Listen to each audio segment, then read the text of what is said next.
तो जैसे कि आप सब जानते हैं, हमने क्लास 12th के लिए चैप्टर 2 स्टार्ट किया था, इनवर्स ट्रिग्नोमेट्री फंक्शन।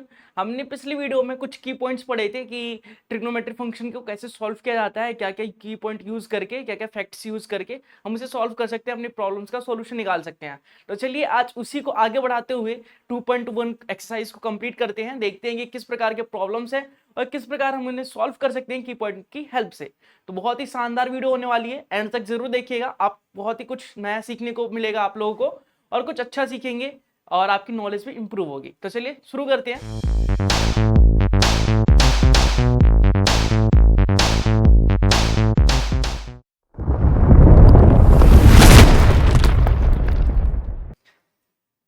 आपके सामने एक्सरसाइज 2.1 का क्लास 12th के लिए मैथ का क्वेश्चन नंबर फर्स्ट आपके सामने है। देखिए क्वेश्चन नंबर फर्स्ट में क्या बोला है, प्रिंसिपल वैल्यू को फाइंड करना है। तो आपको, अगर आपने इंट्रोडक्शन पार्ट देखा होगा, आपने की पॉइंट्स को देखा होगा, तो आप सभी को पता है कि ऐसे क्वेश्चंस को कैसे सॉल्व किया जाता है, एग्जाम्पल के माध्यम से बताया गया था।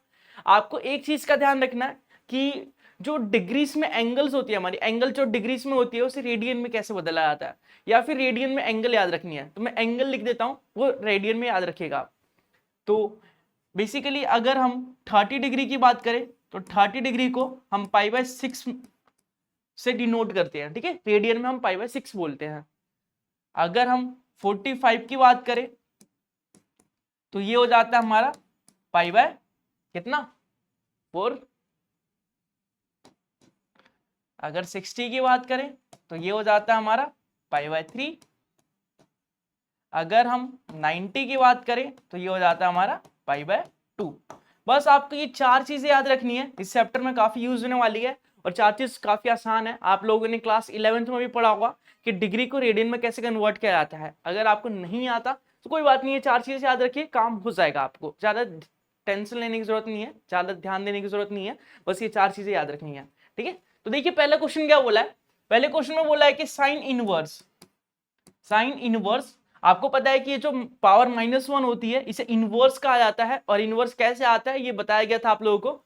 तो देखिए साइन इनवर्स -1/2, तो इसके लिए आपको पहले प्रॉपर्टी याद होनी चाहिए। कौन सी प्रॉपर्टी? आपको बताया गया था इंट्रोडक्शन पार्ट में कि अगर साइन इनवर्स एंगल माइनस में हो तो क्या आ जाता है, माइनस जो होती है बाहर आ जाता है, बाहर निकल के आ जाता है। हम इसे लिख सकते हैं माइनस साइन इनवर्स x। तो इस कंसेप्ट का यूज करके हम इस प्रॉब्लम को सॉल्व करेंगे। तो देखिए साइन इनवर्स है, माइनस का 1/2 है तो माइनस बाहर आ जाएगा, लिखेंगे साइन इनवर्स 1/2। अब आप सभी को पता है ट्रिग्नोमेट्रिक टेबल याद है आप लोगों को, आपको पता है कि साइन 1/2 30 डिग्री पे होता है, और 30 डिग्री को हम क्या लिखते हैं, π/6।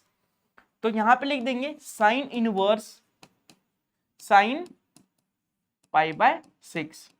π/6 क्यों लिखा, क्योंकि साइन π/6 का मतलब 30 डिग्री और साइन 30 डिग्री का मतलब 1/2 होता है, ठीक है। इससे हम बैक स्टेप पे भी जा सकते हैं, और ये माइनस का माइनस रहेगा। तो देखिए मैंने बताया था साइन इनवर्स को हम क्या लिख सकते हैं, साइन इनवर्स का मतलब उल्टा होता है, मतलब साइन इनवर्स को 1/sin लिख सकते हैं, और साइन ऊपर पहले से है π/6, ठीक है। तो इस साइन से ये साइन कैंसिल हो गया, यहाँ पे माइनस था तो माइनस π/6 आपका आंसर हो जाएगा। बहुत ही शानदार क्वेश्चन था, बहुत ही आसान क्वेश्चन था, उम्मीद करता हूं समझ चुके होंगे।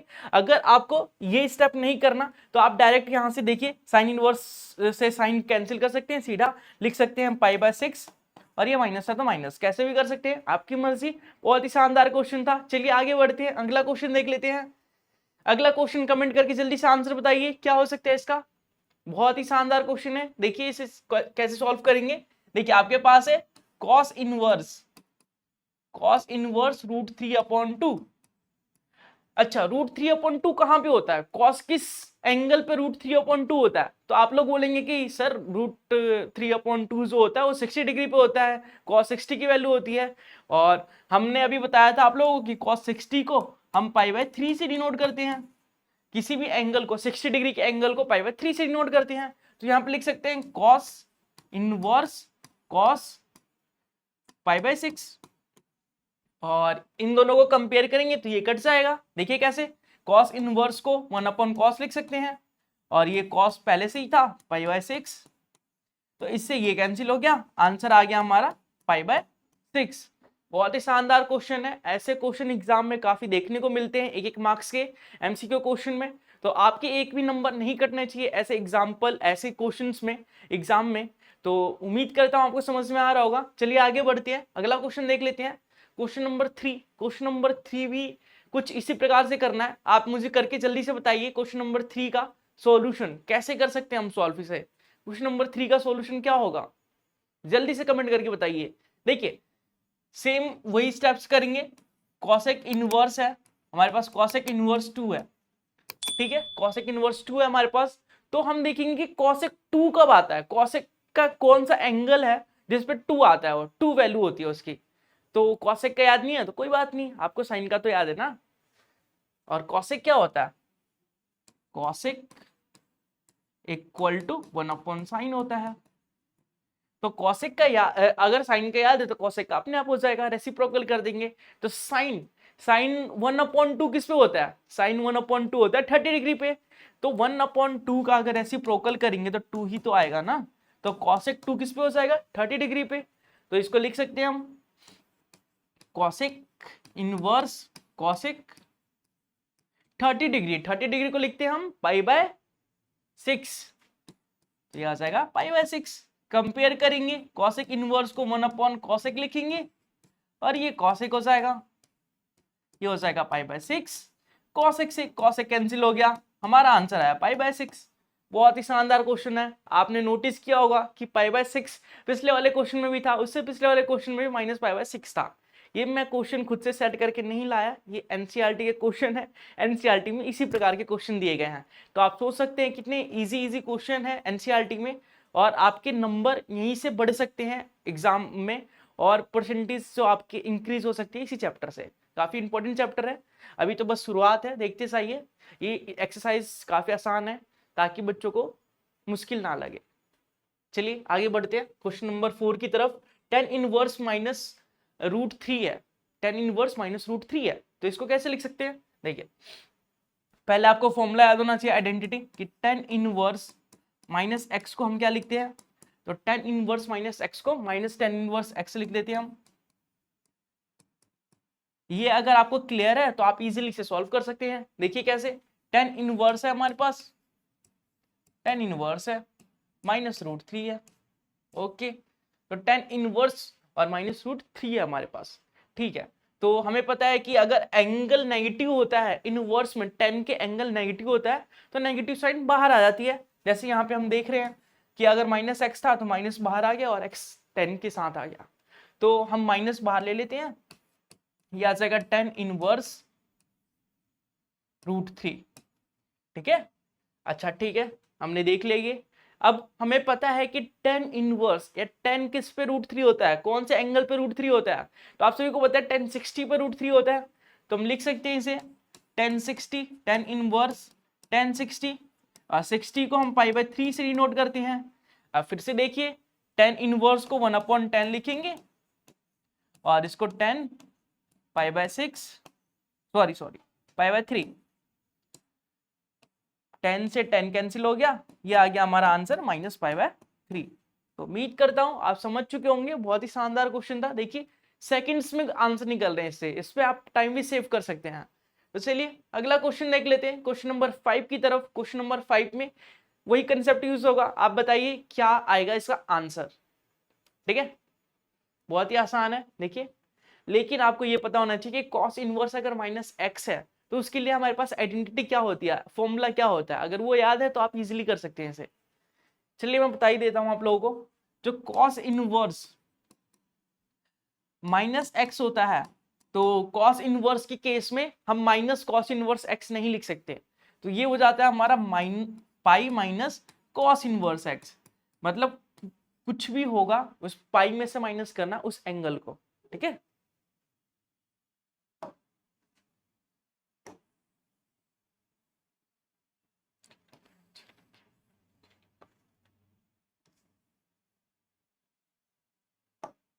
तो चलिए सॉल्व करते हैं इसे। हमारे पास है cos इनवर्स -1/2। तो अभी बताया गया था कि cos इनवर्स अगर माइनस हो एंगल तो पाई में से माइनस कर दिया जाता है। तो हम इसे लिख सकते हैं pi minus cos inverse 1/2। Negative sign निकालने के लिए पाई में से माइनस करना पड़ता है, ठीक है। पाई में से माइनस तो कर दिया हमने। अब हमें पता है कि कॉस जो है 1/2 किस पे होता है, कॉस 1/2 60 डिग्री पे होता है। तो कॉस 60 लिखेंगे, मतलब कॉस इनवर्स कॉस 60 को लिखते हैं पाई/3। तो ये था हमारा पाई। हमें पता है कि कॉस इनवर्स 1/cos होता है और ये कॉस पाई/3। तो कॉस से कॉस कैंसिल हो गया, तो हमें मिला पाई माइनस पाई/3। अब आपको एलसीएम लेना तो आता ही होगा, पाई के नीचे कुछ नहीं है मतलब 1, तो 1 और पाई/3 का एलसीएम आ जाएगा 3, और इसको 3 को 1 से डिवाइड करेंगे तो 3 आएगा, और 3 को पाई से मल्टीप्लाई करेंगे तो 3 आएगा। उम्मीद करता हूँ एलसीएम लेना सबको आता होगा। मैं एलसीएम लेना नहीं सिखा रहा हूँ, यहाँ पे मैं प्रॉब्लम्स का सॉल्यूशन निकालना सिखा रहा हूँ। अगर आप चाहते हैं कि मैं एलसीएम लेना सिखाऊं आप लोगों को बेसिक से एडवांस तक, तो आप कमेंट करके कमेंट बॉक्स में बता सकते हैं, ठीक है। तो देखिए आपका आंसर है 2π/3। तो चलिए अगले क्वेश्चन की तरफ बढ़ते हैं। उम्मीद करता हूँ आप समझ रहे होंगे क्वेश्चनों को और अटेम्प्ट कर रहे होंगे, पेन कॉपी लेके नोट कर रहे होंगे, सीख रहे होंगे, क्योंकि वीडियो देखने से कभी कोई मैथ सीख नहीं सकता और कोई सिखा भी नहीं सकता। तो आप प्रैक्टिस करेंगे, खुद प्रैक्टिस करेंगे, तभी मैथ को आप सीख सकते हैं, ठीक है। दुनिया बदलनी है तो खुद को बदलो पहले। चलो क्वेश्चन नंबर 6 की तरफ बढ़ते हैं। क्वेश्चन नंबर 6 में है tan इनवर्स -1। अब पता है कि tan इनवर्स के केस में माइनस आता है तो माइनस बाहर आ जाता है, एंगल माइनस होता है तो माइनस बाहर आ जाता है, और tan इनवर्स x हो जाता है। तो यहां पे लिख सकते हैं माइनस tan इनवर्स 1, ठीक है। अब आपको देखना है कि tan 1 किस पे होता है, tan किस एंगल पे 1 होता है। तो आप सभी को पता है कि tan 45 डिग्री पे 1 होता है, ठीक है। तो हम लिख सकते हैं इसे tan, यहाँ पे लिख सकते हैं tan 45, और 45 को π/4 की फॉर्म में लिखते हैं हम, ठीक है। और ये tan इनवर्स है तो tan इनवर्स का tan इनवर्स लिख देंगे हम, और ये माइनस है तो माइनस, ठीक है, ओके। अब देखिए tan इनवर्स को क्या लिखते हैं हम 1/10, तो इसको लिख देंगे 1/10, और ये tan तो ऊपर था ही, tan π/4 पहले से था हमारे पास, और ये माइनस भी था, तो tan से tan कैंसिल हो गया, हमारे पास आया माइनस का π/4 हमारा सॉल्यूशन, ठीक है। उम्मीद करता हूं समझ रहे होंगे। चलिए आगे बढ़ते हैं 6 की तरफ, क्वेश्चन नंबर 7 की तरफ बढ़ते हैं। देखिए क्वेश्चन नंबर 7 आप लोगों के सामने है। इस क्वेश्चन में एक मिस्टेक है, आप इसे देख लेंगे, 2 मिनट। यहां पे अपॉन आएगा, ठीक है, यहाँ पे अपॉन आएगा, मतलब क्या कि आपको दे रखा है क्वेश्चन में, आपको क्वेश्चन में दिया है sec इनवर्स 2/√3। चलिए सॉल्व करिए इसे जल्दी से सॉल्व करके बताइए इसका आंसर। sec इनवर्स, sec जो होता है 2/√3 कब होता है, कौन से एंगल पे 2/√3 होता है, जल्दी बताइए कौन से एंगल पे होता है। नहीं पता, कोई बात नहीं, कोई दिक्कत की बात नहीं है, हमें sec का नहीं पता, cos का तो पता है। cos जो है √3/2 किस पे होता है, cos √3/2 30 डिग्री पे होता है। तो इसका उल्टा क्या करेंगे, इसका उल्टा कर देंगे तो 2/3 आ जाएगा, 2/√3 तो है यहाँ पे, तो मतलब sec 30 डिग्री पे √3/2 होता है, सॉरी 2/√3 होता है, ठीक है। तो यहाँ पे लिख सकते हैं हम sec inverse sec 30 degree, 30 degree को क्या लिखते हैं π/6, तो यहाँ पे आ जाएगा π/6। अब देखिए इससे ये कैंसिल हो गया, काट के दिखाना नहीं है, बस आप कंपेयर करके लिख सकते हैं डायरेक्ट, ठीक है। या फिर जैसे मैंने बताया था कि ये sec इनवर्स है, चलिए बता ही देता हूँ, ये sec इनवर्स है तो 1/sec लिख सकते हैं, और ये sec π/6 यहाँ से काट सकते हैं आप, तो ये आ जाएगा π/6 आपका आंसर। कुछ भी मुश्किल नहीं है इस एक्सरसाइज में, किसी का भी कोई डाउट नहीं होना चाहिए। इस सेशन के बाद, इस क्लास के बाद ये एक्सरसाइज बहुत ही आसान लगनी चाहिए आप लोगों को, चुटकियों में सॉल्व कर सकते हैं ऐसी लगनी चाहिए, ठीक है। अपने क्लास में सबको बताइए कि ये एक्सरसाइज बहुत ही आसान है, बहुत ईजी वे में कर सकते हैं हम, और आप उनको भी सिखाइए। तो चलिए आगे बढ़ते हैं, पहले खुद सीखिए और दूसरों को सिखाइए। तो क्वेश्चन नंबर 8 की तरफ बढ़ते हैं। क्वेश्चन नंबर 8 में क्या बोला है, कॉट इनवर्स रूट थ्री। तो कॉट इनवर्स रूट थ्री कब होता है?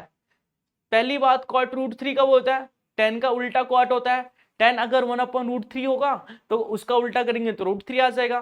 टेन 1/√3 कब होता है? 30 डिग्री पे होता है। तो कॉट रूट थ्री जो होगा वो 30 डिग्री पे ही होगा। ठीक है, चलिए फिर बताते हैं। कॉट रूट थ्री कब होता है? कॉट 30 डिग्री पे। 30 डिग्री को पाई/6 लिखते हैं हम लोग। कॉट इनवर्स को 1/cot लिख सकते हैं, और ये कॉट हो गया, ये हो गया पाई/6।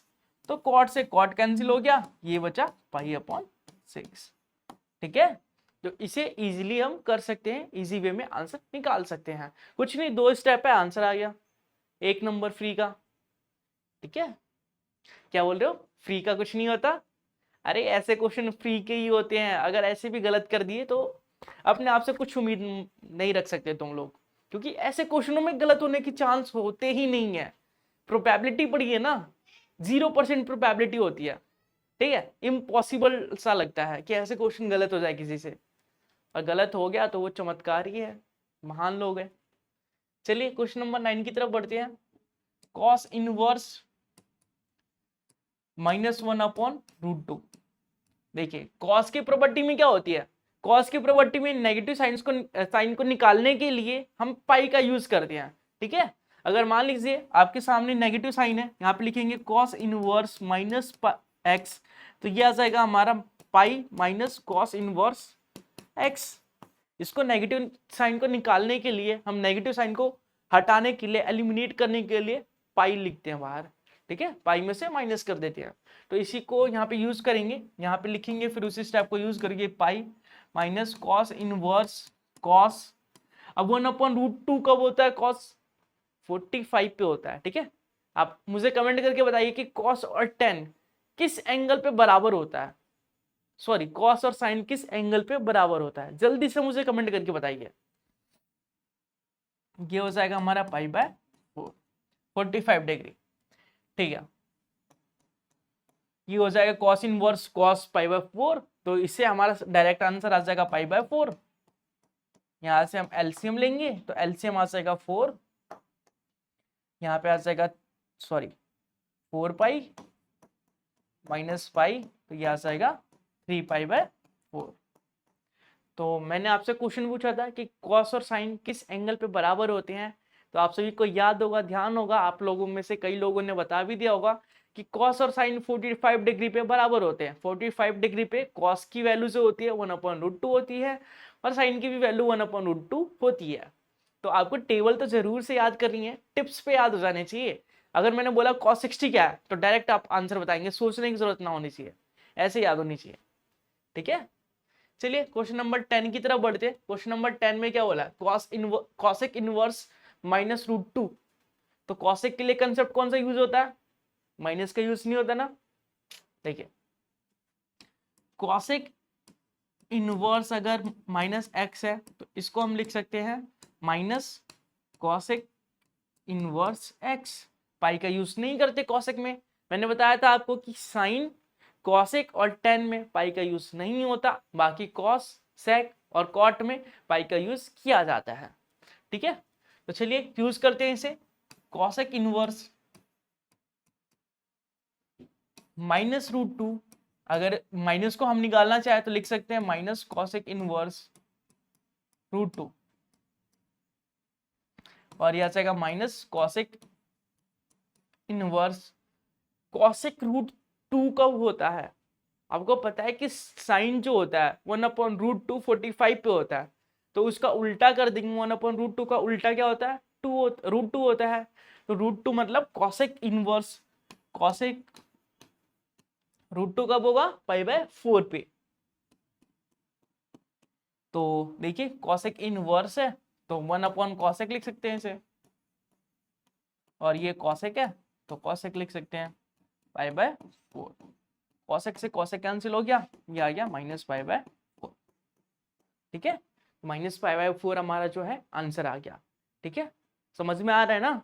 कमेंट में अपना फीडबैक देते रहिए, रिएक्शन देती रहिए कि आपको समझ में आ रहा है कि नहीं आ रहा है, कौन सा टॉपिक करना है, क्योंकि क्लास 12th में बोर्ड एग्जाम्स है, बोर्ड में काफी अच्छे अचीव करने होते हैं नंबर, ठीक है। और कंसेप्ट क्लियर होगा तो CU2 में भी अच्छे नंबर आ जाएंगे, इसलिए ध्यान से पढ़िए मैथ को। देखिए आपको दिख रहा होगा इतना बड़ा क्वेश्चन है, इसे कैसे करेंगे, हम तो डर गए। अरे बहुत सिंपल है, उसी स्टेप को जोड़ जोड़ के क्वेश्चन बना दिया। देखिए आपके सामने क्या, find the value of tan inverse 1 plus cos inverse -1/2 plus sine inverse -1/2। ठीक है, कोई दिक्कत की बात नहीं है हमारे पास।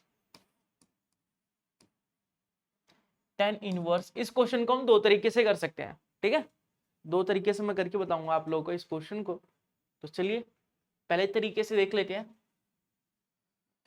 पहले तरीके से अगर इस क्वेश्चन को करना चाहें तो हमारे पास है tan inverse 1 plus cos inverse -1/2 plus sine inverse -1/2। ठीक है, तो पहले तरीका देखते हैं, जो नॉर्मल हम यूज करते हैं वही कर रहे हैं। tan इनवर्स 1 कब होता है, तो tan 45 पे 1 होता है, 45 को हम π/4 लिखते हैं। तो इसको डायरेक्ट ऐसे लिख सकते हैं हम, कोई दिक्कत की बात नहीं है, कोई तकलीफ नहीं, कोई प्रॉब्लम नहीं। आगे बढ़ते हैं। हमको पता है कि जो कॉस इनवर्स है, अगर उसके एंगल से नेगेटिव साइन को हटाना होता है तो पाई का यूज करते हैं। तो हम लिख सकते हैं पाई माइनस कॉस इनवर्स 1/2। और साइन में ऐसा कुछ नहीं होता, नेगेटिव साइन डायरेक्ट बाहर निकाल सकते हैं हम, तो साइन इनवर्स 1/2 हो गया ये।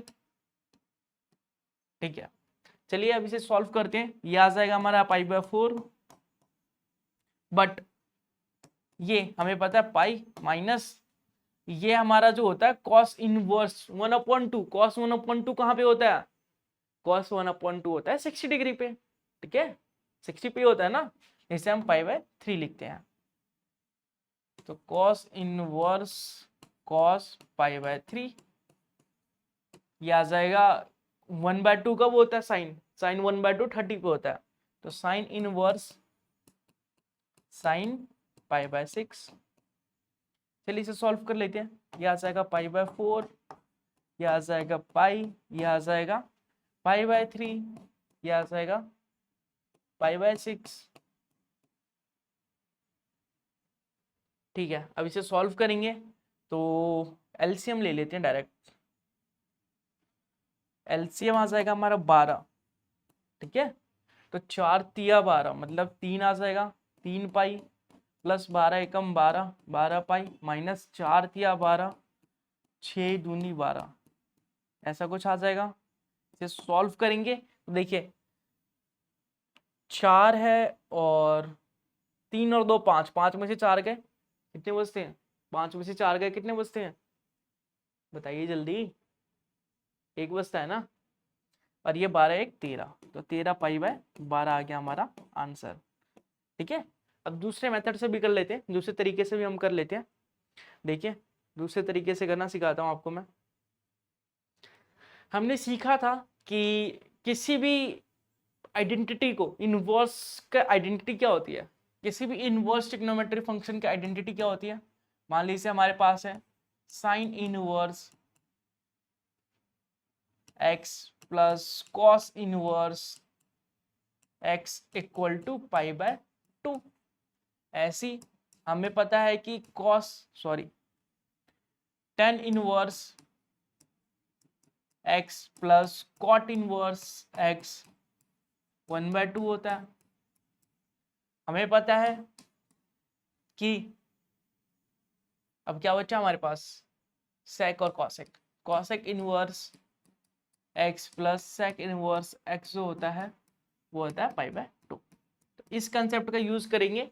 उम्मीद करता हूँ आप सभी को पता है, मैं बता चुका हूँ, दोबारा बता रहा हूँ कि इस कंसेप्ट का हम यूज करने वाले हैं। देखिए हमारे पास क्वेश्चन था tan इनवर्स, बहुत ही सिंपल वे में एक स्टेप में हम कर सकते हैं। tan इनवर्स ये था cos inverse -1/2 plus sine inverse -1/2। ठीक है, तो हमें पता है कि ये -1/2 है, मतलब क्या हो सकता है देखिए x और x की जगह ये है, x की जगह ये है, तो इन दोनों का यूज करके हम डायरेक्ट लिख सकते हैं π/2। और ये हमें पता है π/4 आएगा सॉल्व करके, एलसीएम लेंगे तो 4 आ जाएगा, और 4 अगर एलसीएम आया यहाँ पे पाई प्लस 2 पाई, तो ये आ जाएगा 3π/4। ठीक है, तो 3π/4 आंसर आ जाएगा। क्या बोल रहे हो, सेम नहीं आया? एक सेकेंड चेक कर लेते हैं। यहाँ पे 13/12 आ रहा है, वहां पे 3π/4 आ रहा है। सही किया है ना हमने?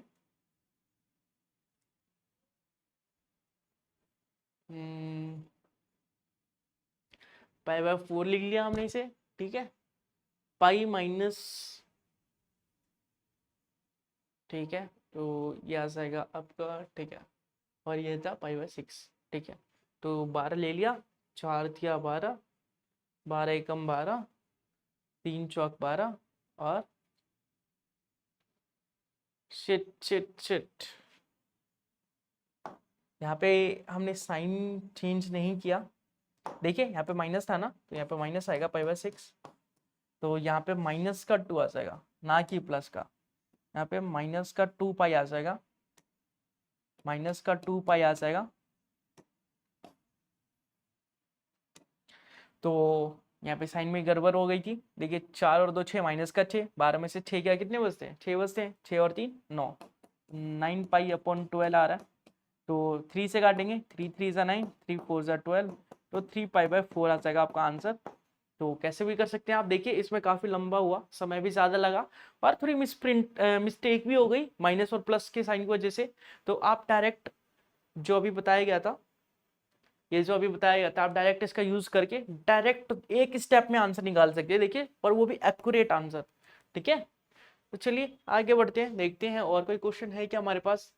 क्वेश्चन नंबर 12 है हमारे पास, सेम वैसे ही क्वेश्चन है। देखिए हमारे पास दे रखा है cos inverse 1/2 plus 2 sine inverse 1/2। ठीक है, तो cos इनवर्स 1/2, तो cos इनवर्स cos 1/2 कब होता है? cos 1/2 होता है 60 डिग्री पे, जैसे हम π/3 लिखते हैं। तो यहाँ पे cos 60 लिख सकते हैं, cos 60 पे होता है हमारे पास 1/2 की वैल्यू।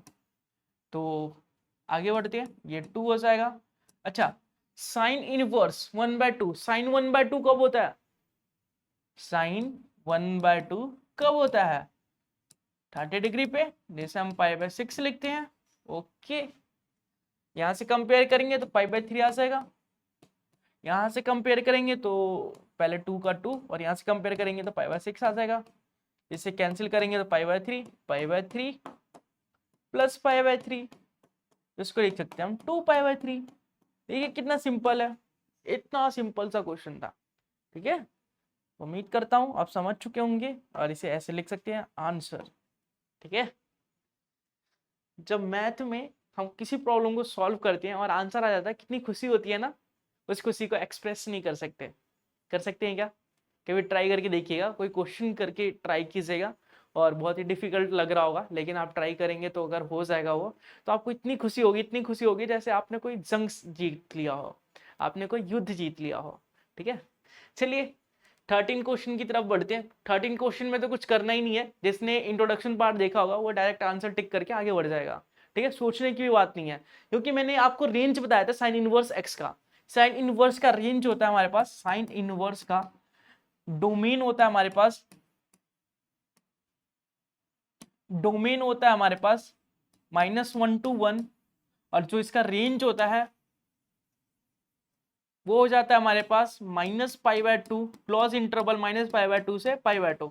अब क्लोज इंटरवल का मतलब होता है कि -π/2 की वैल्यू भी पुट कर सकते हैं और +π/2 की वैल्यू भी पुट कर सकते हैं। तो देखिए इसमें कौन सा दिख रहा है, इसमें वैल्यू पुट नहीं कर सकते ना, इससे बड़ा लेना है या इससे छोटा लेना है, तो ये तो गलत हो गया हमारा, ये तो हो ही नहीं सकता, और ये होता ही नहीं है। जब ये नहीं हो सकता तो ये भी नहीं होगा, तो आंसर क्या है? B, option number B. देखिए करेक्ट है ना। तो ऐसे डोमेन और रेंज अगर याद हो आपको तो इजीली टिक करके आगे बढ़ सकते हैं। तो आपको सभी की पॉइंट्स जो है इस एक्सरसाइज से पहले ही बता चुका हूं मैं।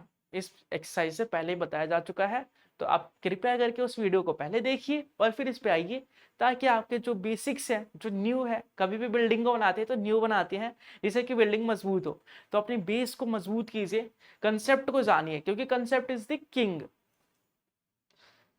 चलिए इस एक्सरसाइज का लास्ट क्वेश्चन है, और देखिए कितना सिंपल सा क्वेश्चन है। आपको दे रखा है tan inverse √3 minus sec inverse -2, इसकी वैल्यू बतानी है। ये इक्वल टू किसके होगा? तो tan√3 कब होता है, बताइए जल्दी। tan√3 होता है हमारे पास π/3 पे, मतलब 60 डिग्री पे। ठीक है, सेक के एंगल, नेगेटिव एंगल को बाहर अगर निकाले हम तो कैसे लिखते हैं हम? देखिए अब नेगेटिव में बाहर है ना, तो ब्रैकेट लेना पड़ेगा। ठीक है, नेगेटिव बाहर निकालने के लिए pi minus sec inverse theta लिख देते हैं ऐसे। ठीक है, यहाँ से आ जाएगा हमारा π/3, ये हो जाएगा माइनस, और ये ब्रैकेट ये हो जाएगा माइनस, मतलब पाई, ये हो जाएगा सेक इनवर्स। सेक 2 कब होता है? cos 1/2 कब होता है? 60 पे होता है, तो sec 2 भी 60 पे होगा। ठीक है, 60 मतलब π/3, तो यहाँ पे लिख सकते हैं sec π/3। चलिए ये लिख लेते हैं π/3, और ये आ जाएगा हमारा पाई माइनस, इससे ये कैंसिल हो जाएगा, π/3 आ जाएगा। ब्रैकेट को ओपन कर लेते हैं, ब्रैकेट को ओपन करेंगे तो π/3 माइनस पाई प्लस π/3। तो अगर हम एलसीएम लेते हैं तो देखिए 3 आ जाएगा, ये 3 1 जा 3, 3 1 जा 3 और 3 1 जा 3, ये आ जाएगा -π/3 हमारा। ठीक है, तो -π/3 आपका आंसर होगा। उम्मीद करता हूँ ये क्वेश्चन समझ चुके होंगे। देखिए हमने कुछ नहीं किया, tan√3 कब होता है? tan√3 होता है π/3 पे, मतलब कि किस पे? 60 डिग्री पे, तो tan 60 लिख दिया हमने। sec इनवर्स -2 लिखा, -2, तो sec -2 को, माइनस को बाहर निकालने के लिए हम क्या करते हैं? माइनस को बाहर निकालने के लिए हम पाई में से माइनस कर देते हैं एंगल को। ठीक है, तो पाई में से एंगल को माइनस कर दिया। अब sec जो होता है 2 कब होता है? sec 2 जो होता है वो 60 डिग्री पे होता है, 60 डिग्री मतलब π/3। अब हमने sec को sec से काट दिया, बचा क्या? पाई माइनस π/3, ब्रैकेट को ओपन किया तो π/3 -5 प्लस π/3, एलसीएम लेके सॉल्व कर लिया, या फिर आप ब्रैकेट को सॉल्व करने के बाद भी ब्रैकेट को ओपन कर सकते थे। तो आज के लिए बस इतना ही। उम्मीद करता हूँ वीडियो पसंद आई होगी, वीडियो को एंड तक देखा होगा और कुछ नया सीखा होगा, कुछ इंटरेस्टिंग जाना होगा आप लोगों ने, और इंटरेस्ट बन रहा होगा क्लास 12 के मैथ की तरफ। तो मिलेंगे इसके अगले पार्ट में अगली वीडियो के साथ, एक्सरसाइज 2.2 के साथ। तब तक के लिए बाय बाय, टेक केयर।